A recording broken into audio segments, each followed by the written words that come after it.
Hello everyone, welcome back to my YouTube channel. और आज हम इस वीडियो में डिस्कस करेंगे क्लास 10 फिजिक्स का एक चैप्टर है वर्क, एनर्जी और power.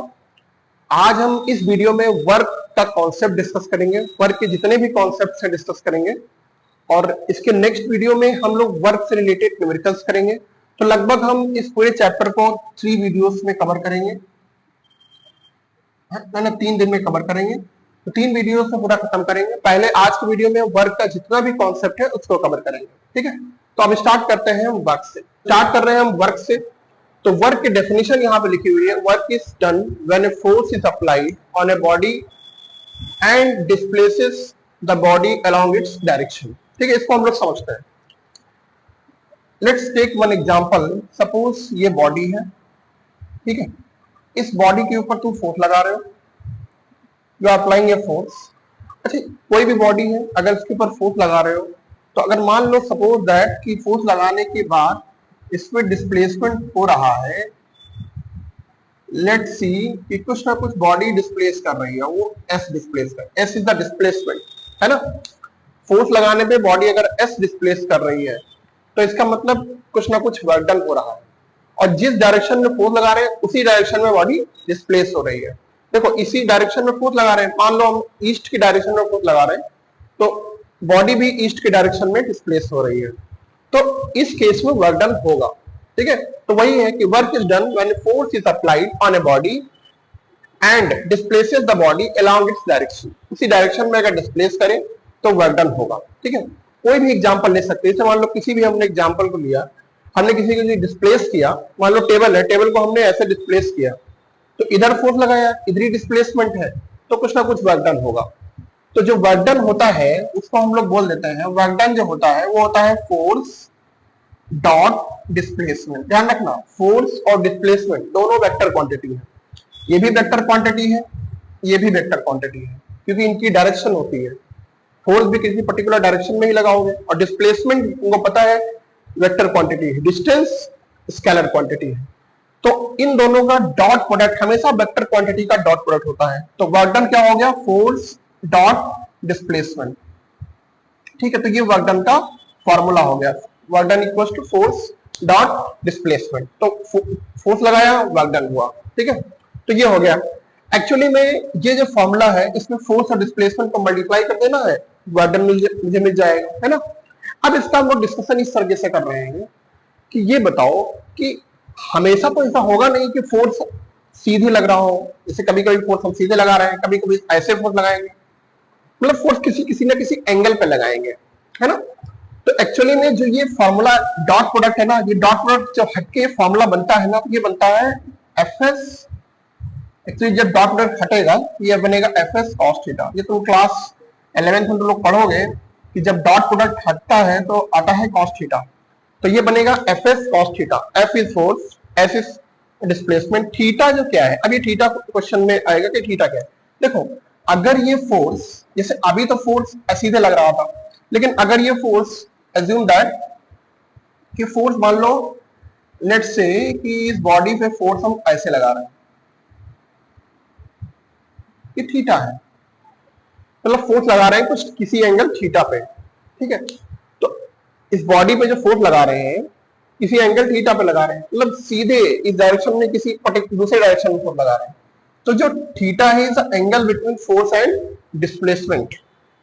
Theta is angle between force and displacement. तो ये हो गया कॉस थीटा, ठीक है। तो ये एक्चुअल में जो फॉर्मूला बनता है वो बनता है W इक्वल्स टू, W मतलब work done, force F displacement S, theta cos theta. Theta is angle between force and displacement. तो एक्चुअल में फॉर्मूला ये बनता है। अब इसको हम लोग डिस्कस करेंगे, ठीक है। अब देखो, इसके 3 केस टोटल आएंगे, उन तीनों केस को हम लोग डिस्कस करेंगे वन बाय वन, है ना। कि फोर्स मैक्सिमम कब होगा, सॉरी वर्क डन मैक्सिमम कब होगा, वर्क डन मिनिमम कब होगा, वर्क डन जीरो कब होगा, और वर्क डन नेगेटिव भी हो सकता है। सो अब हम लोग डिस्कस करते हैं cases. Case one,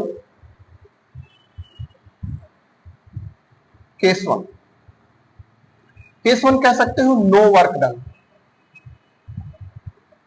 no work done मतलब वर्क डन जीरो कब कब होगा। पहला केस डिस्कस करेंगे कि जिसमें वर्क डन जीरो कब कब होगा। देखो, नो वर्डन मतलब कोई भी वर्डन ना हो, ठीक है। देखो कई सारे केस वन में कई सारे डिफरेंट केसेस हैं, उनको हम डिस्कस करेंगे। वर्डन कब कब नहीं होगा इसके बारे में हम लोग डिस्कस करेंगे। देखो ये मैं एग्जांपल ले रहा हूं, जैसे मान लो कि ये वॉल है, ये सपोज दैट वॉल है, इस पे हम फोर्स लगाए। वॉल पे तुम कितना भी फोर्स लगा दो, क्या वॉल में कुछ डिस्प्लेसमेंट होगा? नो, कोई डिस्प्लेसमेंट नहीं होगा। तो अगर वॉल में डिस्प्लेसमेंट नहीं होगा तो इसका मतलब, इसका हम पार्ट ए दे रहे हैं, केस वन का part A, if S is zero, S मतलब displacement is zero, force zero नहीं है, फोर्स तुम लगा रहे हो, फोर्स कुछ ना कुछ लगा रहे हो। फोर्स जैसे वॉल है, वॉल पे तुम कितना भी फोर्स लगाओ, क्या वॉल मूव करेगी? वॉल शिफ्ट होगी? पॉसिबल ही नहीं है। इसका मतलब वॉल के लिए डिस्प्लेसमेंट जीरो है। तो अगर डिस्प्लेसमेंट जीरो है तो यहां पे जीरो रखोगे तो डब्ल्यू क्या आ जाएगा?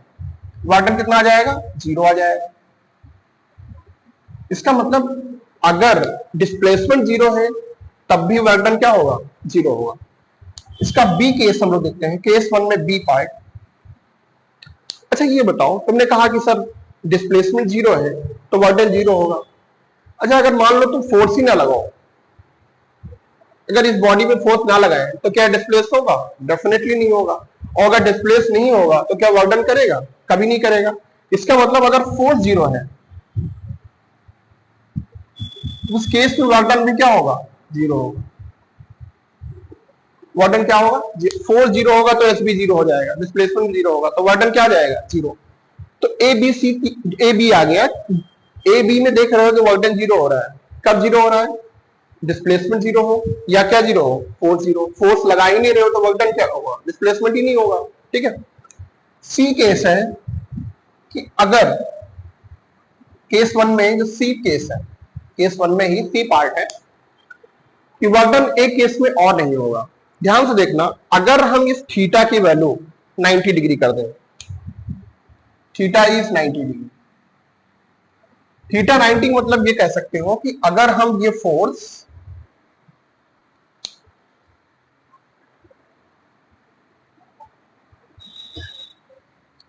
इसको इस तरीके से समझो, अगर ये फोर्स हम ऐसे लगाएं,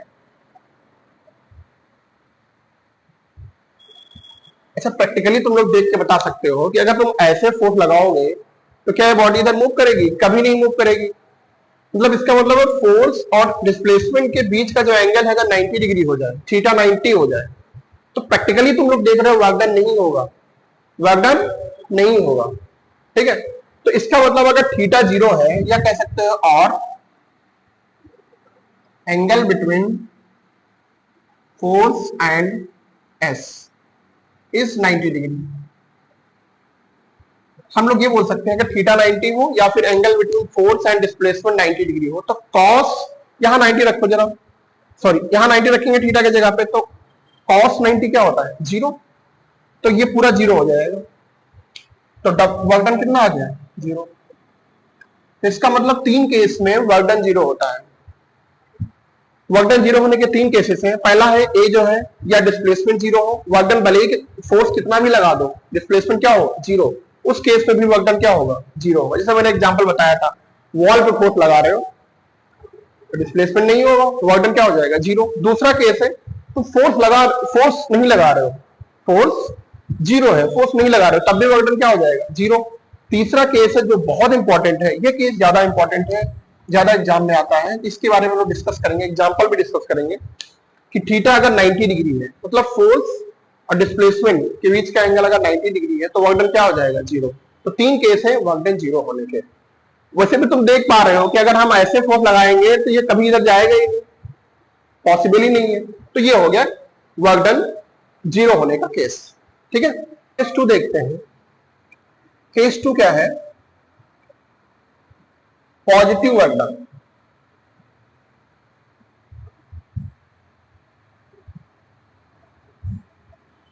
पॉजिटिव वर्क डन, देखो पॉजिटिव वर्क डन क्या है कि अगर हम फोर्स लगा रहे हैं, जिस डायरेक्शन में फोर्स लगा रहे हैं उसी डायरेक्शन में डिस्प्लेसमेंट हो रहा हो, तो वर्क डन क्या होगा? पॉजिटिव होगा। जैसे मैं एग्जांपल ले रहा हूं, जैसे मान लो कि ये इस बॉडी पे तुम फोर्स लगा रहे हो और बॉडी इधर ही मूव कर रही है, बॉडी इधर ही मूव कर रही है, इसका मतलब है अगर तू फोर्स मान लो ईस्ट में लगा रहे हैं तो डिस्प्लेसमेंट भी ईस्ट में हो रहा है, तो ये वर्क डन क्या होगा, पॉजिटिव वर्क डन होगा। तो वर्क डन क्या हो जाएगा, F इंटू एस, और ये होगा पॉजिटिव वर्क डन। ठीक है, ये पॉजिटिव वर्क डन होगा। क्यों पॉजिटिव होगा, क्योंकि हम जिस डायरेक्शन में फोर्स लगा रहे हैं उसी डायरेक्शन में डिस्प्लेसमेंट हो रहा है, तो वर्क डन क्या होगा, पॉजिटिव होगा। ठीक है, केस 3 है नेगेटिव वर्क डन।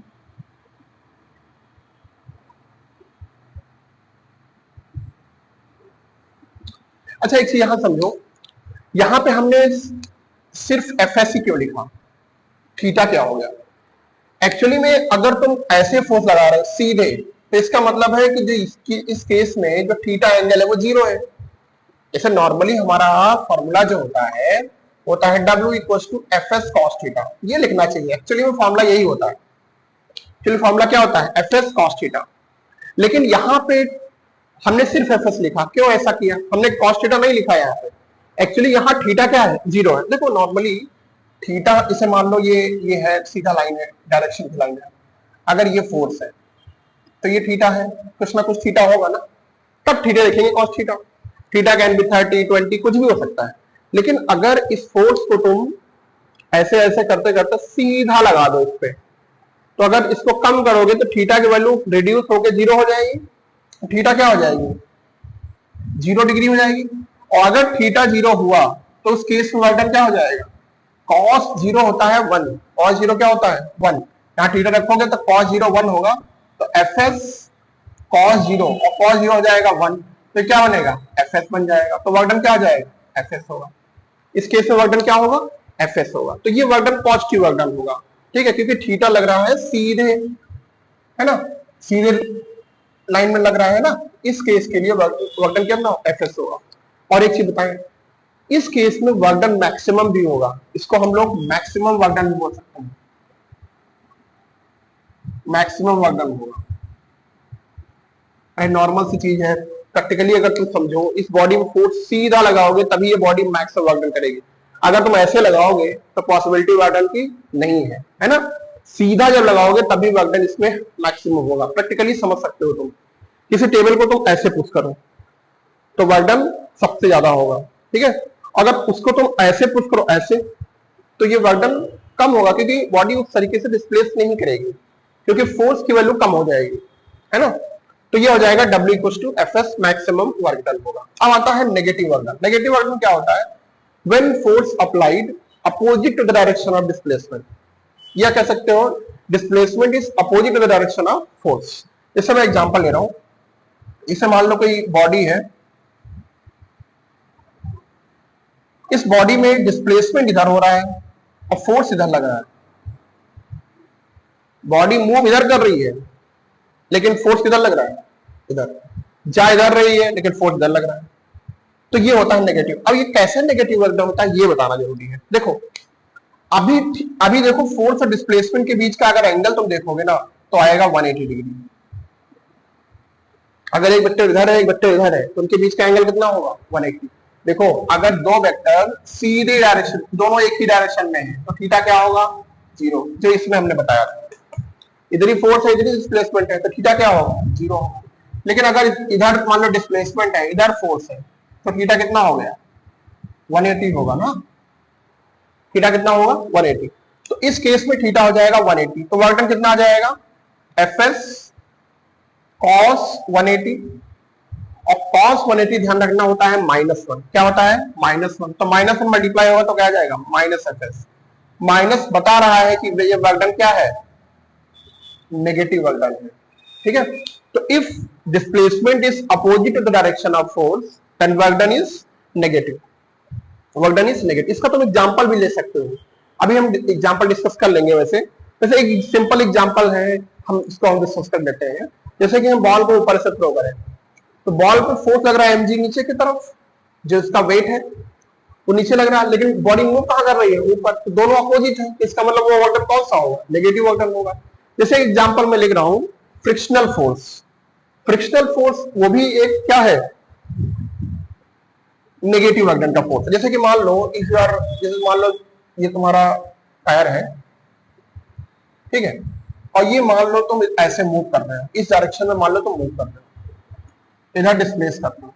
अच्छा तुमको पता है हम मूव करते हैं तो हमारे पैर, ठीक है, और सरफेस के बीच में फोर्स लगता है, उसी की वजह से हम मूव कर पाते हैं। वो फोर्स होता है कौन सा? फ्रिक्शन फोर्स होता है, और वो होता है just opposite to the direction of displacement. अगर इधर हम चल रहे हैं तो फ्रिक्शन फोर्स हमेशा कहां लगेगा? अपोजिट डायरेक्शन लगेगा। इसका मतलब है friction force opposite to the direction of displacement हो गया। तो इसका मतलब ये एंगल कितना हो गया? 180 हो गया। तो W कितना हो गया? माइनस एफ हो गया। तो ये नेगेटिव वर्क डन। तो इसका मतलब जो फ्रिक्शनल फोर्स से जो वर्क डन होता है वो क्या होता है? नेगेटिव वर्क डन होता है। ठीक है, तो जो फ्रिक्शन फोर्स है वो किसका एग्जाम्पल है? नेगेटिव वर्क डन का। ठीक है, तो ये कुछ एग्जाम्पल है जो नेगेटिव वर्क डन के हैं। ठीक है, तो कभी कभी क्वेश्चन आ भी जाता है कि ये केस है तो बताओ ये किसका है, नेगेटिव वर्क डन है कि पॉजिटिव वर्क डन है या जीरो वर्क डन है, तो उस केस के लिए पूछा जाता है। ज्यादा इंपॉर्टेंट है जीरो वर्क डन के एग्जाम्पल, है ना। तो ये हो गया पॉजिटिव वर्क डन और नेगेटिव वर्क डन। ठीक है, इसको नोट कर लो। अब हम लोग आगे बढ़ते हैं। अब हम लोग डिस्कस करेंगे work done due to gravity. Gravity के कारण जो वर्क डन होता है वो कैसे होता है। ठीक है, तो पहला केस हम डिस्कस कर रहे हैं, या work done influence of gravity, है ना, ग्रेविटी से कैसे वर्क डन होता है ये हम लोग डिस्कस करेंगे। ठीक है, पहला केस ये हम ले रहे हैं। मान लो किसी बॉल को, बॉल हम मान लो ग्राउंड सरफेस है, ये ग्राउंड है। अब ग्राउंड से हमने किसी बॉल को ऊपर फेंका, मतलब हमने बॉल को क्या फेंका? ऊपर की तरफ फेंका। तो अगर ऊपर हमने फेंका बॉल को, तो मान लो यहां से ग्राउंड से बॉल कुछ पर्टिकुलर हाइट कवर कर गई। मान लो फेंकने पे बॉल ने h हाइट कवर किया। इसको हमने जब बॉल को ऊपर की तरफ फेंका तो कितना हाइट कवर किया? h height. ठीक है, जब बॉल हमने ऊपर फेंका है ना बॉल को, तो बॉल का जब ऊपर फेंका तो कितना हाइट कवर किया? कुछ टाइम लेने में कुछ h हाइट कवर किया। अब ये क्वेश्चन है कि इस बॉल ने h हाइट कवर किया है तो कितना वर्क डन किया होगा इस बॉल ने। तो मान लेते हैं ये बॉल की जो हाइट है, तो सॉरी मास है वो m है। मास क्या है? m।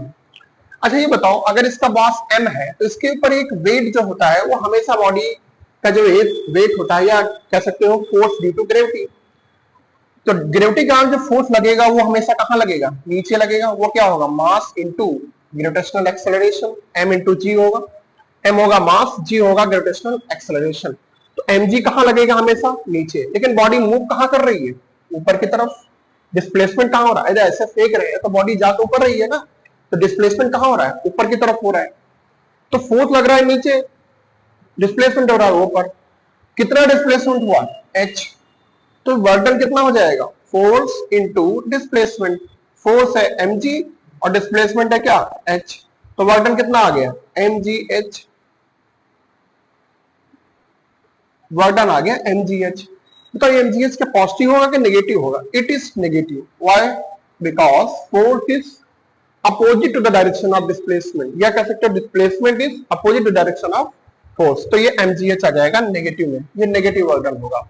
नेगेटिव साइन जो बताता है वो सिर्फ डायरेक्शन बताता है ना, कि डिस्प्लेसमेंट अपोजिट है डिस्प्लेसमेंट के। थीटा तो वी कैन से 180 है ना, तभी तो माइनस आया है।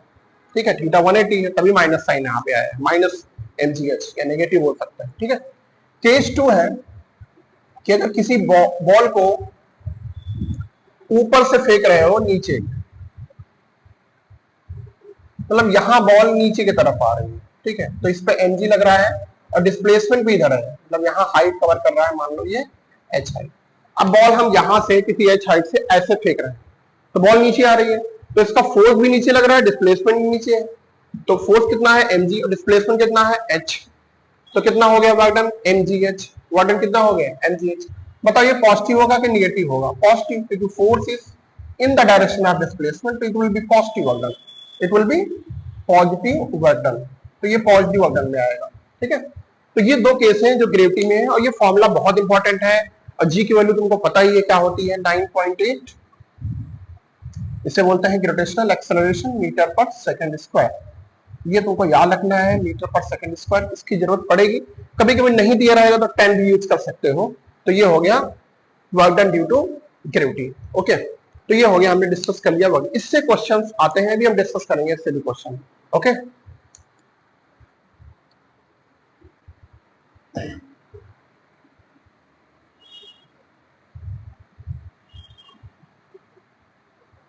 अब हम लोग डिस्कस करेंगे कुछ एग्जांपल्स जीरो वर्क डन के या नो वर्क डन के, कुछ एग्जांपल डिस्कस करेंगे। तो देखते हैं कुछ नो वर्क डन के example. We can say examples of zero work done या नो वर्क डन। इससे क्वेश्चन कभी कभी आते हैं एक नंबर में, है ना। ठीक है, तो कुछ एग्जांपल्स इसके डिस्कस कर रहे हैं जीरो वर्क डन के। ठीक है, तो तुमको ज्यादा समझ में आएगा। ठीक है, पहला एग्जांपल ये है कि when a body moving in a circular motion, when a body moving in a circular motion, या पार्टिकल, मान लो ये पार्टिकल है ना, ये सर्कुलर मोशन में मूव कर रहा है, अभी यहां पे है। अच्छा, मूव कर रहा है तो कुछ ना कुछ बॉडी में डिस्प्लेसमेंट होगा, इधर मूव करेगा तो डिस्प्लेसमेंट इधर होगा। ये या मान लो यहां आ गया, फिर यहां आ गया, फिर यहां आ गया। ये पार्टिकल कंटिन्यूसली मूव कर रहा है सर्कुलर मोशन में। तो मेरा क्वेश्चन ये है कि ये पार्टिकल अगर यहां से यहां तक ट्रेवल करने में, यहां से मान लो यहां तक ट्रेवल करने में कितना वर्क डन करेगा, ये मेरा क्वेश्चन है। Circular motion, circular motion move कर रहा है। अच्छा ये बताओ, तुमने पढ़ा होगा चैप्टर 1 में कि जब भी पार्टिकल मूव करता है सर्कुलर मोशन में तो उसके ऊपर एक फोर्स लगता है जो अंदर की तरफ हमेशा लगता रहता है। वो कौन सा फोर्स है? Centripetal force, real force centripetal force. या इलेक्ट्रॉन मान लो तो इलेक्ट्रॉन पे भी एक फोर्स लगता है, सेंट्रीपिटल फोर्स। अच्छा, ये सेंट्रीपिटल फोर्स अंदर की तरफ लग रहा है, लेकिन बॉडी मूव कर रही है इधर की तरफ, डिस्प्लेसमेंट आगे हो रहा है, यहां भी फोर्स इधर लग रहा है, डिस्प्लेसमेंट इधर हो रहा है। तो अच्छा ध्यान से देखो, फोर्स और डिस्प्लेसमेंट के बीच का जो एंगल है वो कितना है? 90 डिग्री परपेंडिकुलर है। तो थीटा की वैल्यू हो गई 90 और cos 90 हो गया 0। तो वर्क डन क्या हो गया? 0 हो गया, क्योंकि fs cos 90 होता है ना, cos थीटा होता है ना, थीटा हो गया 90 और cos 90 होता है 0, तो वर्क डन क्या आ गया? 0। इसका मतलब है कि बॉडी अगर सर्कुलर मोशन में मूव करती है तो जो वर्क डन होता है वो क्या होता है? 0। एक क्वेश्चन आ चुका है प्रीवियस ईयर 1 मार्क्स में कि सर्कुलर मोशन में जो वर्क डन होता है वो क्या होता है? 0 होता है। तो ये 0 वर्क डन हो गया। ठीक है, दूसरा मैं एग्जांपल और डिस्कस करूंगा जीरो वर्क डन का। ठीक है, एग्जांपल में ये डिस्कस कर रहा हूं, मान लो एक एग्जांपल है पुली का, है ना। मान लो ये प्लेटफॉर्म है, we can say this is platform, ये प्लेटफॉर्म है ना। और यहाँ पे सपोज दैट तुम्हारी ट्रेन आएगी, ये ट्रेन है, ठीक है, यहाँ ट्रेन है और तुम मान लो कि तुम पुली हो, यहाँ पे खड़े हो, ठीक है, पुली हो, तुम खड़े हो, यहाँ पे पैसेंजर्स है ट्रेन के अंदर। एक पैसेंजर बाहर आया और उसके पास बहुत सारा लगेज था। क्या था? लगेज था। तो वो लगेज अकेले लेके नहीं जा पाएगा, मान लो उसे लेके जाना है लगेज को, कुछ डिस्टेंस तक उस लगेज को लेके जाना है, लेकिन वो लगेज अकेले लेके नहीं जा पाएगा, हैवी है लगेज। तो उसने क्या कहा? कुली को बुलाया, इस पैसेंजर ने। तो कुली गया और कुली ने क्या किया? कुली यहाँ पहुंचता है और इस सामान को उठा लेता है, जो भी लगेज है इसको उठा लेता है, और इस लगेज को उठा के वो आगे की तरफ मूव करना स्टार्ट कर देता है। तो ये जो कुली क्या करता है, ये कुली जो है इस लगेज को उठा के आगे मूव करेगा। ठीक है, तो आगे की तरफ जब मूव करेगा तो क्वेश्चन ये है कि अगर ये मान लो यहां से यहां तक मूव करने में, यहां से मान लो ये ग्राउंड पे मूव किया और कुछ डिस्टेंस इसने कवर कर दी s। अब इसने ये सामान उठा के यहां तक पहुंचा दिया और यहां पे सामान को रख दिया, यहां पे सामान को क्या कर दिया? रख दिया। अब ये पुली ने पूरा सामान को उठा के यहां से ले जाकर यहां तक रखा है। तो क्वेश्चन ये है कि इस वेट के कारण कितना वर्क डन होगा? इस वेट के कारण वर्क डन कितना होगा? इस जो ये वेट के कारण जो फोर्स लग रहा था उसके कारण कितना वर्क डन होगा? अब मान लो यहां पे ये पहुंचा दिया पुली, अब पुली ने पहुंचाया है तो पैसे मांगेगा। अब तुमने देखा, तुमने कॉन्सेप्टली सोचा कि ये बॉडी यहां पे रखा हुआ है सर पे, तो जो इसका वेट है वो कहां लग रहा है? नीचे की तरफ। मतलब mg जो इसका बॉडी का फोर्स है वो कहां लग रहा है? नीचे लग रहा है। और डिस्प्लेसमेंट कहां हो रहा है? आगे की तरफ हो रहा है। तो इसका मतलब थीटा क्या है? 90। और थीटा अगर 90 हो गया तो वर्क डन क्या हो गया? 0। तो तुमने पुलिस से कहा कि तुमने वेट वर्क डन कितना किया है? 0 किया है ना। वर्क डन कितना किया है? 0, क्योंकि फोर्स तुम्हारा नीचे लग रहा है mg और डिस्प्लेसमेंट इधर है, वर्क डन क्या है? 0। तो जब वर्क डन किया ही नहीं तो पैसे में क्यों दे? लेकिन इस कुली ने वर्क डन किया है, इस कुली ने वर्क डन किया है।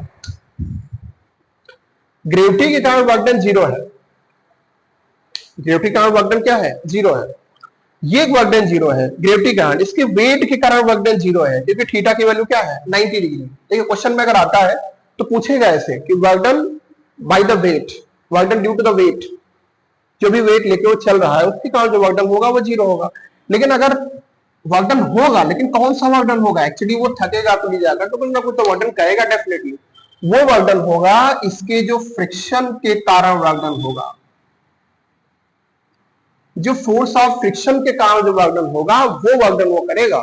और वो वर्क डन कितना होगा, F इंटू एस, भले ही नेगेटिव होगा लेकिन वर्क डन तो करेगा ही।